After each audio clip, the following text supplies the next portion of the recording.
Everyone deserves support on their mental health journey. NAMI Central Texas offers free education programs, support groups, and resources for individuals and families affected by mental illness. Whether you're living with a condition or supporting someone who is, NAMI Central Texas helps you know you are not alone. Join the movement for mental health awareness and hope. Learn more at NAMICentralTexas.org. That's NAMICentralTX.org.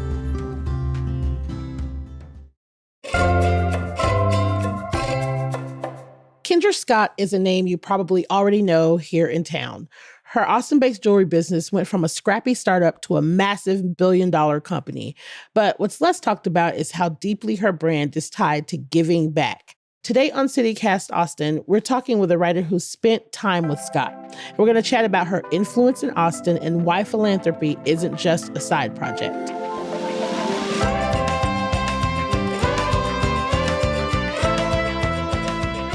It's Thursday, January 15th.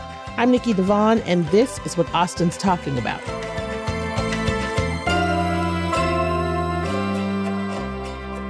Hello, I am here today with Dina Gashman, Texas journalist and author and contributor at Texas Monthly. What's up, Dina? Thank you for being here. Thanks for having me. How are you? I am good. So, okay, now I just found out something that I did not know, and that Kendra Scott is like one of the most successful businesswomen in Austin. I don't know what rock I've been under. I did not know that. And in the world, too, probably. And in the world. Yeah. In the world. I did not know that. You also describe her as being very sunny, happy, positive all the time. Mm-hmm. So my first question is, just how beloved is she and her brand in Austin? I mean, it's huge. She started her brand, I think it was around 2002. And, she's got a great origin story, as a lot of business people need. But she started like as a single mom with her baby on her chest with like $500 and some handmade jewelry, just going store to store. And she built it up to the point where I found out about her through my mom, probably around like 2008, 2009, because my mom, like a lot of Texans, fell in love with, the fact that it's a brand in Texas. And that I think that is that sunny persona that she kind of puts forth. Just people just gravitated towards that. And she just built a really loyal following. So now it's kind of a generational thing. Whereas like if people started loving it in the early days, now like their teenage daughters love it. So it's kind of amazing the way it's grown like that. So you just wrote this great story about Kendra. And the thing that stuck out is just this idea of like how approachable she seems to be, Mm-hmm. right? Like, people coming up to her at this, like I personally would not know who she was if I saw her. But the idea that she still lives in Austin, people come up to her, they approach her, she has a sunny disposition. Do you think that kind of helps with how much people identify with her? Because that is she's not from Austin technically, but she went to college in College Station and she's been here for a while. Yeah. That demeanor is a very Austin demeanor. Do you think Mm-hmm. that people probably just really identify with her? Yeah, like I think it was very surprising to me, especially like the first day I was with her. I mean, granted, we were like right by her stores. And so people shopping at the stores probably were like, oh, I know exactly who she is. But it was very surprising to me that like a Hollywood celebrity, like people actually wanted to take pictures with her. And you don't typically recognize a jewelry designer. That's just not a thing. But I think she has made her, literally her face and her persona, like the face of the brand. And so, I mean, it's called Kendra Scott and she's, all over social media. So I think people do feel like, oh, it's Kendra. Like maybe she's a buddy or, she just puts that out there to the world. So now, at this point, the Kendra Scott stores have expanded outside of Texas, and there are talks about possibly opening stores internationally. Mm-hmm. Do you think that Kendra Scott can still be considered a local brand? It's interesting because she grew her business very slowly, which when I talked to multiple people, that know the business world, that was a very smart and patient thing to do, because a lot of big brands will just jump right into like retail stores or they'll just start expanding too early. So she really went slow. I mean, it was like years before she had a store. And now it's a very interesting time, I feel like, for her business, because now it's like she's just ready to explode. And like, they have stores in Nashville and all around the country. And She did talk about global expansion and, I don't know what that's going to look like, but it'll be interesting to see it all play out because she is started so local. And that's such a big part of it is that she's Austin, she's Texas. And then when it starts going international, like, what's that going to do to the brand? I think her goal obviously is to keep it very authentic and very rooted in Texas, but how's that going to translate? I don't know. Now, I want to talk about the thing that surprised me the most, and that's her philanthropy. Yeah. I'm curious, and we're going to get to like all into the nuts and bolts, but like, she's owned businesses here since 1993. And by 2016, her jewelry company was already valued at $1 billion, right? So like, do we know when she started to give back to Austin? When did the philanthropy start? I mean, it started pretty much since the beginning. I mean, not to the scale that she's giving back now millions and millions of dollars to breast cancer or women's entrepreneurship, but in the very, very, even her first business, which failed, was called the Hat Box. And that was born out of a philanthropic impulse, right? Her stepfather had cancer and he couldn't find a hat that was comfortable. So she created a hat company. So has that kind of underlying reasoning to it. But even when she was in the early days of like, just being very small, no stores, like she would do things like make jewelry for events, right? Or she kind of, I think it was part of the company from day one. And it's an interesting thing because there's some companies that, they'll give a chunk of money here and there just to look, we're giving back. But I think for her, it's been kind of the core thing. It's just obviously now at a much bigger scale. And do you think that that's what makes her company stand out compared to other Austin-based businesses?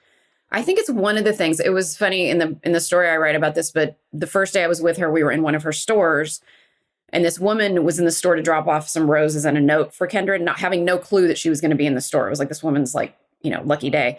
And so she started crying and telling Kendra how much she appreciates what she's done for breast cancer research. And so I think it definitely, that's a clear sign that one of the reasons people love her brand is that she gives back. They give back to pediatric cancer, patients and things like that. So I think it just built a kind of love from people that they just respect that she does that, and it just sets it apart. And and when I read that she has given about $2.3 million over the past 10 years just to breast cancer research, that's a huge thing. That's a huge thing. Yeah. It seems, has she ever talked, I'm curious, has she ever talked specifically and publicly about just what philanthropy means to her? Did you guys talk about that when you were spending time with her? She talked about it a lot. Yeah, she did talk about it, that it's always kind of been at the core of her business. She supports, one thing I do really respect is that she really supports parents and especially moms in the office, which is not always the case with businesses. I know that from firsthand working in an office where when I was pregnant, I didn't get that. I mean, she's got a nail salon and a lactation room. And so I consider that part of, I don't know if it's philanthropy, but it's very kind. So we did talk about it a lot. It's hugely important to her. And I think when she sees expansion for her brand, it's also expanding to do good things, right? So she literally said to me, I want to do good on a global stage, right? Not just in the US.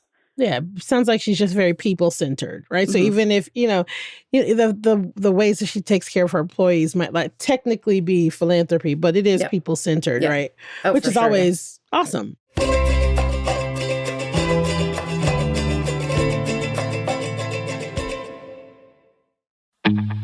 Hey y'all, it's Nikki. Do you need an idea of how to kick off the new year right? Why not plan a weekend getaway with fun, friends, and small town charm at Downtown Brenham's Uptown Wine Swirl on January 17th? You can sample over 40 delicious wines for only $40 while strolling in beautiful downtown Brenham. And if you're like me, you might like to check out music whenever you visit another town. If so, Brenham has you covered because the good vibes don't stop at the Wine Swirl. You can relax and enjoy popular live music throughout the whole county at wine bars, breweries, restaurants, and more. Or you can book some tickets for one of the upcoming shows at the Barnhill Center at Historic Simon Theater. Y'all, it should be no surprise that Brenham is a music-friendly destination. So buy your tickets today because there's a limited supply. Brenham shines bright all year long. Plan your getaway now at visitbrenhamtexas.com.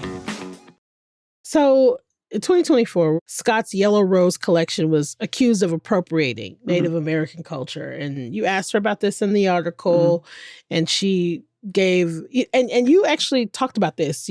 You can tell that she is very private and she's measured with the way that she responds to things. Yes. And that is the same way that she responded to that question in a really measured way. Do you think the controversy has changed how Austin has viewed her or her brand? Because, like you said at the beginning, the story, the rise is, it's kind of the stuff that Oscar-winning movies are made of. Yeah, you know what I mean? Just like oh, for sure, yeah. You know what I mean? Like, it's the stuff that we all want to see. We want to see this story of a woman persevering, right? And I think sometimes when we see people, we put people on this pedestal and forget that they are human and that sometimes they miss the mark or they make mistakes. So I'm curious about whether or not you think that misstep in 2024, if it was a misstep in 2024, in your opinion, changed the way people view her. I'm sure it changed some people. I don't think her like core fan base, I don't think they were going to go, oh, I'm done with her. Like, I think there's always going to be haters. And, as I was getting to know her and writing the story, I always am curious to read comments that people have said over the years. And there's always going to be those people that are like, she stole this, or my jewelry fell apart, or, that's just going to exist. But I don't know if it changed. Like, her core base is pretty, they love her. But I do think it probably made her be a little bit more cautious as far as like what she's going to do or how she's going to do it. And I also, she did explain it in a way of like, people say, oh, well, not all of her turquoise, because she's got different levels of the jewelry, but some of it isn't real turquoise and it's dyed. And she explained that like, that makes it more affordable, right? So that's a big part of her brand, is she wants people to be able to afford jewelry that they love and not make it just, out of their price range. And so that makes sense to me. But I think the core people that love her, I don't think they would probably head for the hills over that. Yeah. I mean, it's really interesting. I think that in a place like Austin where, we like to definitely pride ourselves on being progressive and aware and, just in the know when it comes to things like appropriation, when it comes to things like culture. And so I think it is a little surprising to me that more people weren't like, okay, we're going to need some sort of like explanation that is like acknowledgement and then moving forward. That's fascinating. Yeah, I was going to say, because I think some people did want an explanation, but I do think, just talking about Austin and Austin's values, like it is kind of an interesting parallel to see the town itself is exploding to a degree that I think some would argue is just too much, too fast. Like, and I'll be curious to see if her explosion is kind of like a similar thing of like, as my mom would say, getting too big for your britches, like just like, is it going to be like, is she's not authentically Texan anymore? Like, because Austin's kind of, in danger of that a little bit. And I'm just hoping not for her brand that they're able to kind of stay true to the values and where they started. Yeah, that's a fair point. It's hard when you start getting bigger. It's hard. Yes. Yeah. And, speaking of this, so Scott's jewelry got even more popular, it seems like, during the recession, and, which is kind of wild to me because, like, we were all in a place of, like, needing self-soothing and needing, I don't know, just something, connection of some sort. What do you think it meant to people? Do you think that people just wanted to be connected to someone that they felt like had good values? What do you think was behind that? I think during the Great Recession, she did something very smart where she came out with her signature shape, which was called the Danielle at the time. And so that really exploded and it just changed kind of the game. But I think, it's one of those things where like people can discount like fashion and jewelry. It's so frivolous. But like you're saying, like at times when we want a little sparkle, like there's nothing wrong with being like, I just want something pretty to look at. And so it makes people feel good. And I think that's what the whole brand is. And obviously I think some people bristle at the whole like happy, bright and sunny all the time. They're like, how, because the cynics in us are like, how can you be like that all the time? But I think that sometimes that we need a little bit of that. It just makes us feel better. Like you go into her stores and you're just like, I'm in a better mood because they're so beautiful. And that's the point. I mean, it's like everybody needs a little bit of sunshine. Come on. Yeah. Like everybody needs a little bit of sunshine sometimes. Like we need it. So in 2019, she gave UT like $1.5 million to support diverse women-led business ventures, even though she didn't graduate from UT. She didn't graduate from college herself. I'm curious how that program has grown since, and like, what do you think? Do we know what students are getting out of it? Yeah, so I sat in on one of her classes. I think at the beginning of the semester, she'll do like a intro class where she gives her origin story. And so I sat in on one of those, and all the students looked very, they were taking notes and, getting inspired. And I did talk to some, it's not in the article, but I did talk to some former and current students just to find out like what they're getting out of it. And they all seem to love it. They said they're getting a lot of networking. They're getting a lot of advice. They're getting mentorship. There's a lot of events where they can go and like meet other Austin entrepreneurs. And I think they've funded like over 80 startups or something like that. So I think it just, wow. Yeah, it's a lot. So, and it's a time also when universities aren't exactly promoting diversity. It's, an important thing. And I think because she has that certain power, like, I mean, I'm hoping they don't mess with her, but I think I do think, and it's not, and men can go into it too. There was like one guy in the class that I sat in on. I was like, good for you.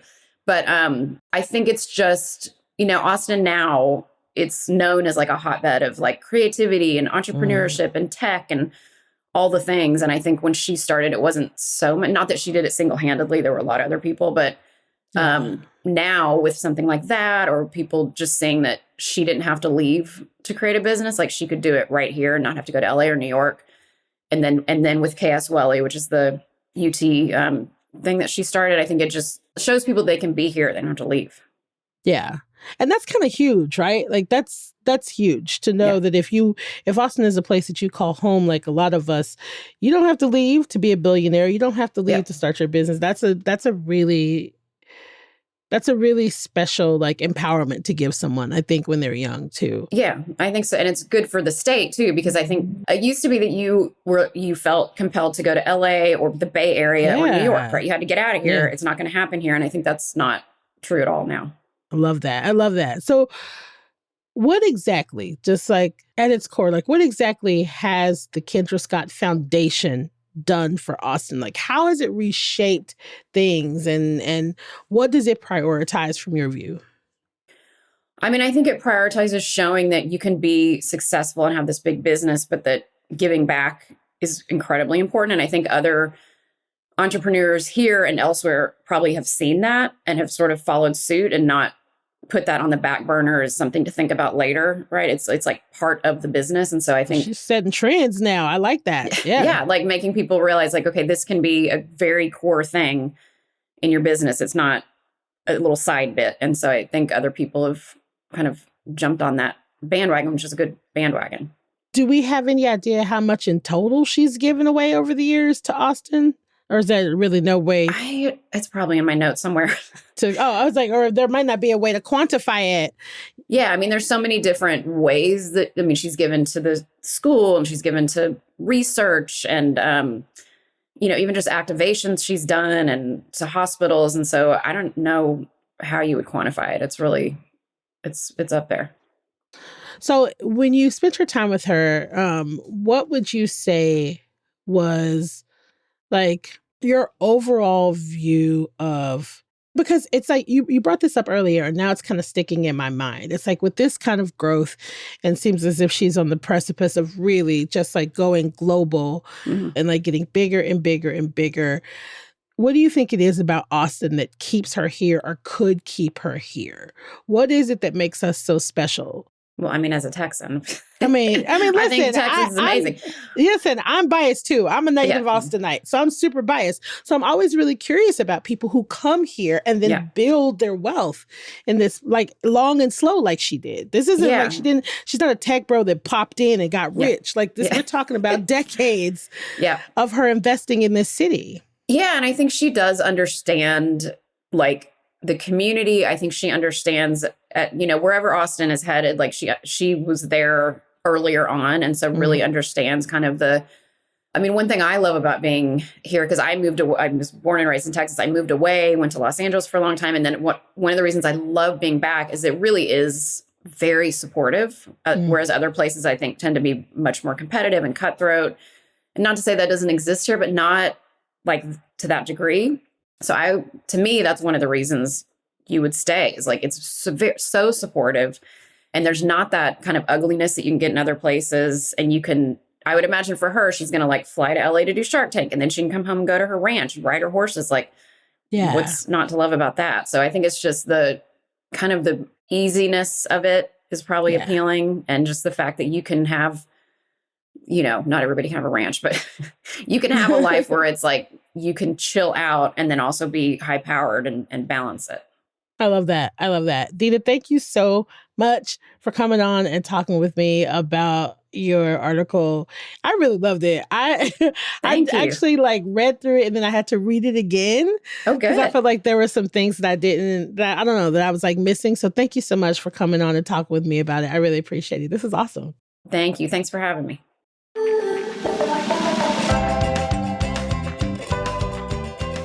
That's all for today here on CityCast Austin. You can find links to Dina's work in our show notes. If you enjoyed the show, tell your friends, rate our show, leave us a review, and subscribe to our Hey Austin newsletter. You already know, if you love CityCast Austin, you can support us. Become a neighbor today at membership.citycast.fm. We'll be back tomorrow morning with more news from around the city.